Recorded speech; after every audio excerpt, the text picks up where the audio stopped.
டெல்லியை வீழ்த்த தமிழ்நாடு 3 மசோதாக்களின் தோல்விக்கு பின் ஸ்டாலின் போட்ட போட்டோ. மகளிர் இடஒதுக்கீடு மசோதாவுடன் கொண்டு வரப்பட்ட தொகுதி மறுவரையறையான 3 மசோதாக்களும் எதிர்க்கட்சிகளால் இன்று லோக்சபாவில் தோற்கடிக்கப்பட்டுள்ளது.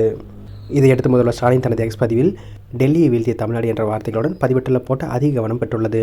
நாடாளுமன்றம் மற்றும் சட்டசபைகளில் பெண்களுக்கு 33% இடஒதுக்கீடு வழங்கும் 131வது அரசியலமைப்பு சட்ட திருத்த மசோதா 2026, மாநிலங்களுக்கான தொகுதி மறுசீரமைப்பு மசோதா 2026, யூனியன் பிரதேச சட்டங்கள் திருத்த மசோதா 2026 உள்ளிட்ட நேற்று நாடாளுமன்ற சிறப்பு கூட்டத்தொடரில் தாக்கல் செய்யப்பட்டுள்ளது. மகளிர் இடஒதுக்கீடுக்கான அரசியலமைப்பு சட்ட திருத்த மசோதாவுடன் தொகுதி மறுவரையறைக்கான 2 மசோதாக்களும் இணைத்து தாக்கல் செய்யப்பட்டன. இதில் திமுக மகளிர் இடஒதுக்கீடு சட்ட திருத்த மசோதாவுக்கு ஆதரவு அளித்தது. ஆனால் தொகுதி மறுவரையறை மசோதாக்களுக்கு எதிர்ப்பு தெரிவித்தது. மேலும் இது அரசியலமைப்பு சட்ட திருத்த மசோதா என்பதால் லோக்சபாவில் 3/2 பங்கு எம்பிக்களின் ஆதரவு வேண்டும். பாஜகவுக்கு பெரும்பான்மை இல்லை. இதனால் எதிர்க்கட்சி எம்பிக்களின் ஆதரவு வேண்டும். அந்த வகையில் மசோதாக்கள் மீதான வாக்கெடுப்பில் 278 பேர் ஆதரவாகவும் 211 பேர் எதிராகவும் வாக்களித்துள்ளார்கள். இதனால் மகளிர் இடஒதுக்கீடு, தொகுதி மறுவரையறை என 3 மசோதாக்களும் எதிர்க்கட்சிகளால் தோற்கடிக்கப்பட்டுள்ளது.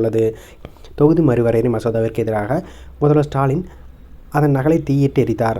இந்த போட்டோ அவரது தனது எக்ஸ் பதிவில் பதிவிட்டு, டெல்லியை வீழ்த்த தமிழ்நாடு, டெல்லியின் ஆணவத்தையும் ஆணவத்துக்கு துணை போகும் அடிமைகளையும் ஏப்ரல் 23 அன்று ஒரு சேர வீழ்த்துவோம் என்று கூறியுள்ளார்.